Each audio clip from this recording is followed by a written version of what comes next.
And I know that I have blossomed, or that I'm still growing into that woman that God wants me to be. So I'm just grateful for that. And Cheryl Polote-Williamson, she is a wonderful person. I met her years ago. We were actually in a sorority together in Savannah, Georgia. And we did a lot of community service and other things to help young women in our community at an early age. So we were able to reconnect. I reconnected with her on Facebook, and I was so moved by some of the things that Cheryl was posting on Facebook. They all were feeding into my spirit the things that she was writing. So I just constantly click like, because I was just so moved by the things that she would put on Facebook. And, I was approached, and I was a little reluctant. But Cheryl told me that God sent her to me, and I knew that I had to be obedient, and I had to share my story, and I had to let fear leave. I could not let fear stumble me. I couldn't let it be that stumbling block.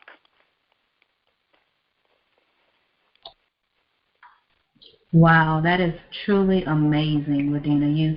I definitely feel the power and felt that. So I really felt every word that you said. I know you and I have been communicating very frequently the past few weeks, and I just really feel the power and the sting of your words. And I just pray that the people, the masses that will get this Soul Source book will be delivered, will be healed and set free from our stories and from the pain that we've endured and continue to carry while God is healing us on this journey. That is such a powerful story. Thank you so much for sharing. Thank you, thank you, thank you. I am going to take another break, and we will be right back. And when we come back, we will have my soul sister, Kim Francis, speak, and you will hear a little bit about my chapter as well. Please stay tuned, and we will be right back.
Hello, and welcome back to Self-Discovery with Vanessa, a daily journey.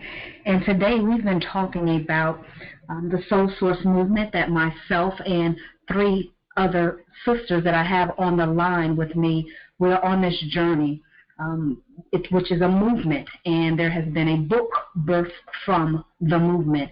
And we have next up to speak is Kim Francis. Kim is a longtime resident of Dallas and graduated from the University of North Texas with a BBA in marketing.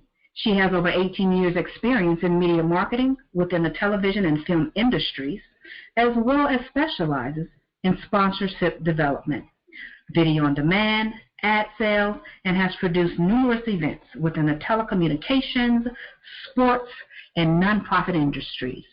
Most recently, she was the Director of Affiliate Marketing for AXS TV, HD Net Movies, and Magnolia Pictures, owned by Mark Cuban, before taking a sabbatical in 2014 to be with her beautiful mother, Sue Giles, who was battling esophageal cancer and sadly passed away in 2015 at the young age of 62. Now, since then, Kim started 1911 Media Marketing Group and hosts the Empower Hour, a weekly radio show. And that show is for Alliance 4, The Brave, on 620 AM, KEXB in Dallas, Texas. Welcome, welcome, Kim. How are you today? I am great. Thank you so much for having me, and I'm just being inspired by my other soul sisters on this show, so it's great. Thank you so much. You're welcome. It is such a beautiful thing and a humbling experience to just hear and just, witness the stories and how God has delivered people and continuing to deliver people and bringing them, through tumultuous times, through valleys, and even people up at their mountaintops. So it's just a blessing to have you on the call, and we'd like to know, what is purpose to you, and are you walking in your purpose? It's interesting for that question, to get that question to me, because it's something that I always asked myself, and even had many conversations with my mom. And how do you know what your purpose is, and what purpose means, Mom? And are you living yours? And I think the thing that I can say now, through many years of asking myself that question, is when I read Rick Warren's book, The Purpose-Driven Life, and the very first sentence says, "It's not about you." And it made me realize that I think one of my spiritual gifts from my mom and my grandmother was serving others and encouraging others and helping others. So I feel like that has always been ingrained with me to resonate as a purpose. I try to walk in that. Sometimes I have a tendency to go the opposite way, where I'm doing too much for others and maybe not as much for myself. And then I also just think that what it means to me is love, to love, and universal love, agape love, regardless of race, color, creed,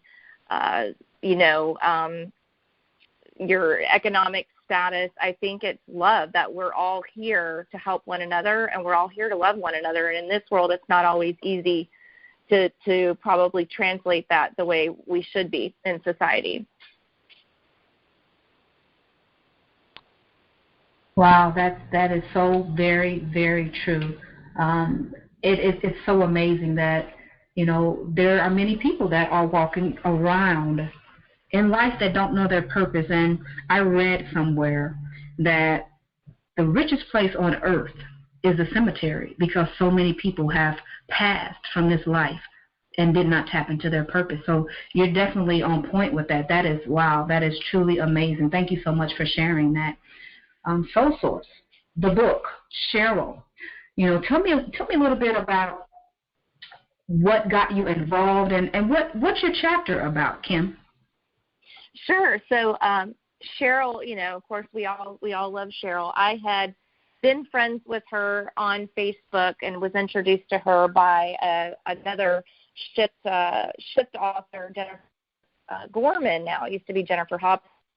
And Jennifer and I had become friends, and she said, "I really feel like you have a story to tell. I want to introduce you to Cheryl, and then Cheryl and I spoke, kind of became a mentor, I think, as she has been to a lot of people, a lot of women and men through this process, and suggested, asked me to pray about my participating in the Shift Happens movement to be an author. So I did that, and I talk about, I had a near-death experience many years ago from black mold, and I talk about rising from the ashes and how that was really at the beginning of my mom's diagnosis, and I talk a little bit about that in that chapter.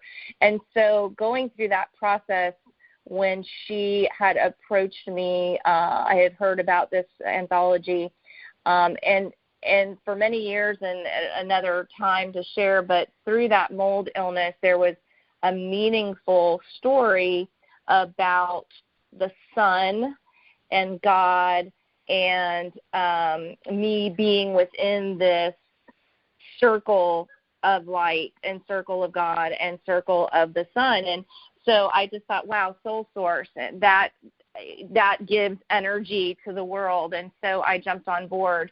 And my story, what I talk about pretty much, it's a tribute initially to my mom. I wanted people to know who she is, who she was, and how she inspired me and really made me into the woman that I am. She taught so much about life and so much about integrity and giving back. So, but the main thing is I was grieving and reaching out to try to find resources outside the Bible, people that were sharing stories about their trauma and grief process. I started realizing that there were so many books that just talk about the 5 steps of grief, but nothing that really went past that. And so what I have found in wanting to share and encourage others is that I don't believe that the grief process ever ends. I believe that we're always in it. We are adjusting as we go through it. Some days, you're a crying mess. Other days, you're like, wow, I didn't cry for 2 weeks. And you find yourself celebrating that person more. But to honor my mom, to honor the journey, I felt like I wanted to share with others that you're not alone. Because I think society, again, labels people that are grieving, and they don't know how to react to it. So sometimes they just don't acknowledge that person. And for me, I feel like the highest form of love is to talk about my mom and post about my mom and keep her memory alive and share her story with others. But truly, I really dig deeper into the trauma I went through with the onset of the grief, but also learning how to say that it's a companion in my life now. Some days I like that companion. I can live with it, may not like it, but I live with it comfortably. And other days I don't like the companion very much. So hopefully I'm able to help give hope and encouragement to other people that it's a process and it's just one day at a time. Yeah, that you're definitely on point there, Kim. As I've shared many times and have grief sessions and even spoken on grief, I feel the sting of your words as I listen to you speak. Grief is a real and a raw emotion that, as you just spoke about, really the world does not, it does not look at grief as a time that we need to heal. We need some time to heal. It's not something that we can just get through or there's a time limit to it. No, it isn't. We will begin the healing process with God and the fullness of God's timing, not man's timing, but God's timing. And in that timing is healing, and as you and I both are on that healing and that process of grief, I know God will continue to do his almighty work in us and through us to reach the masses, even in our pain. So I just really thank you for sharing your testimony.